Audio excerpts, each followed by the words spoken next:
Sepulang sekolah, Zahra lari sekencang-kencangnya karena sepatunya akan dipakai oleh Ali. Ali sudah menunggu di sebuah lorong.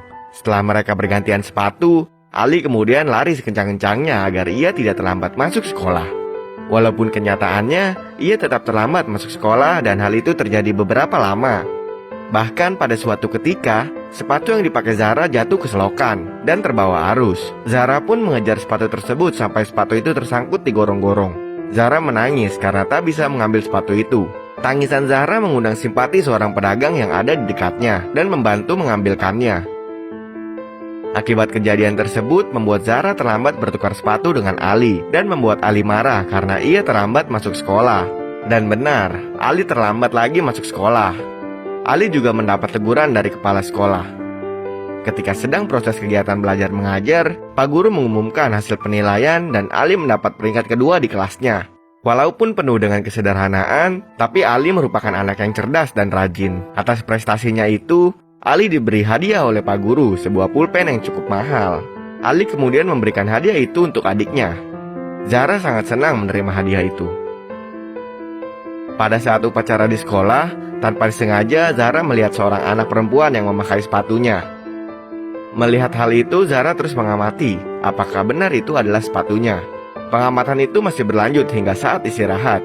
Anak itu bernama Roya. Setelah pulang sekolah, Zahra tak langsung menemui Ali untuk bertukar sepatu. Akan tetapi ia membuntuti anak yang memakai sepatunya dengan tujuan mengetahui alamat si anak tersebut. Hal itu tentu membuat Ali kembali terlambat ke sekolah. Oleh karena itu, ia dilarang masuk dan disuruh pulang oleh kepala sekolah. Untungnya, wali kelasnya datang dan memohon agar Ali diberi keringanan dan diizinkan masuk sekolah. Wali kelasnya mengatakan bahwa Ali adalah anak yang pintar dan rajin. Sore harinya, Ali dan Zahra mengunjungi rumah anak yang memakai sepatunya tadi siang. Tapi mereka tak jadi meminta sepatu tersebut. Setelah melihat kehidupan anak yang bernama Roya itu tak kalah menyedihkan.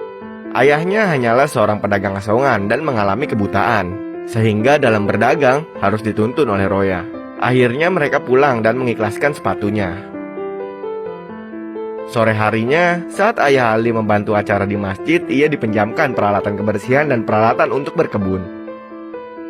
Ali dan ayahnya pergi ke kota untuk menjadi tukang kebun sewaan, dengan harapan akan banyak orang yang akan memakai jasa ayahnya. Sesampainya mereka di kota, mereka lalu menyusuri pemukiman elit atau tempat kediaman para orang kaya dan menawarkan jasa tukang kebun. Namun tak ada satupun rumah yang mau memakai jasa mereka. Bahkan mereka sampai dikejar-kejar anjing. Saat menawarkan jasa ke salah satu rumah, mereka pun lari terbirit-birit karena dikejar anjing. Mereka kemudian beristirahat di depan salah satu rumah. Tak beberapa lama kemudian, ada seorang anak kecil memanggil Ali melalui intercom dan mengajak Ali bermain bersama. Ali kemudian mengatakan bahwa mereka sedang menawarkan jasa tukang kebun dan menanyakan apakah rumahmu butuh tukang kebun. Lalu anak kecil itu mengatakan jika ia tak tahu karena orang tuanya pergi dan kakeknya sedang tidur. Ali pun memutuskan untuk meninggalkan rumah itu. Namun siapa sangka kakek sang pemilik rumah dan anak kecil itu keluar dan memanggil Ali dan ayahnya. Kemudian kakek itu meminta ayah Ali untuk merawat tanaman yang ada di halaman rumah. Sementara ayahnya bekerja, Ali bermain dengan anak kecil itu yang bernama Reza. Reza sangat senang bermain dengan Ali sampai ia kelelahan dan tidur. Setelah selesai melakukan pekerjaannya, ayah Ali menerima upah yang cukup banyak. Atau mungkin dia belum pernah mendapat gaji sebanyak itu. Selain itu, kakek baik hati juga menerima ayah Ali sebagai tukang kebun tetap di rumahnya. Dalam perjalanan pulang, ayah Ali berkata, jika ini dapat berjalan terus-menerus, maka mereka bisa hidup yang lebih baik dan dapat memenuhi kebutuhan yang diinginkan. Ali mengatakan jika yang penting adalah membelikan sepatu untuk Zahra terlebih dahulu, dan ayahnya pun mengiyakannya. Namun kebahagiaan mereka tak berlangsung lama, karena saat di perjalanan pulang, rem sepeda mereka tak berfungsi dan akhirnya mereka menabrak pohon. Ali dan ayahnya mengalami luka ringan, tetapi sepeda mereka rusak, sehingga mereka harus diantar pulang dengan mobil pick-up. Belum sembuh sakit kepala akibat kecelakaan tadi siang, ayah Ali kembali dipusingkan dengan pemilik kontrakan yang datang lagi untuk menagih uang sewa. Keesokan harinya, kembali ke rutinitas biasa Zahra lari sepulang sekolah untuk bertukar sepatu dengan Ali. Namun di jalan ketika berlari, pulpennya terjatuh dan ditemukan oleh Roya.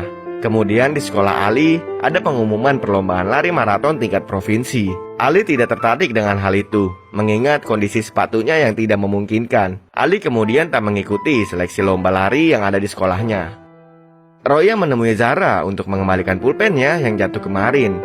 Zara pun senang dan sejak saat itu mereka berteman. Dan beberapa hari kemudian, Roya tak lagi memakai sepatu milik Zara. Roya pun mengatakan jika sepatunya telah dibuang karena telah sobek. Ayahnya juga sudah membelikan sepatu baru untuknya.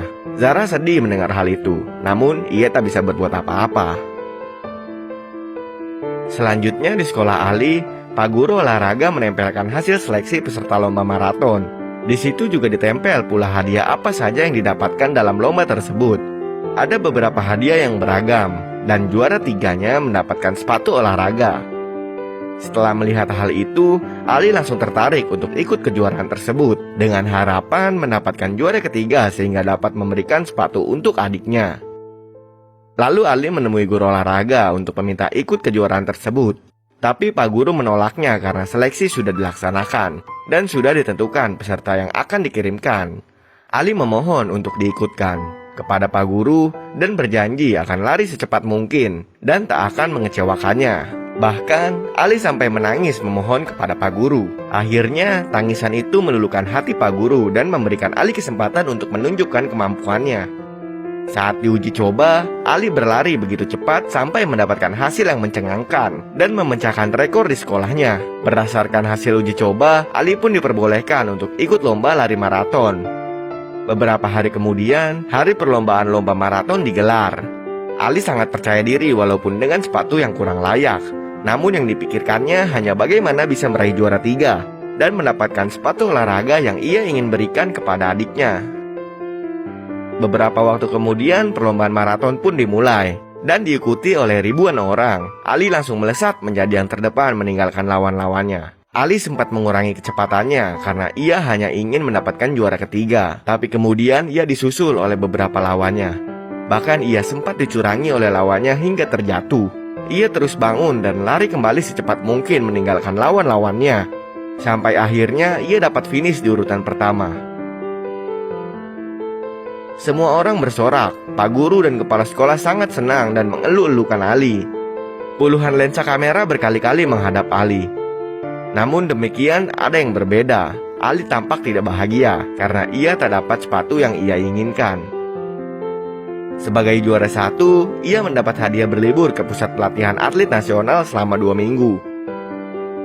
Ali pulang dengan lemas dan mata sendu. Zahra yang telah menunggu tahu apa yang terjadi setelah melihat ekspresi Ali.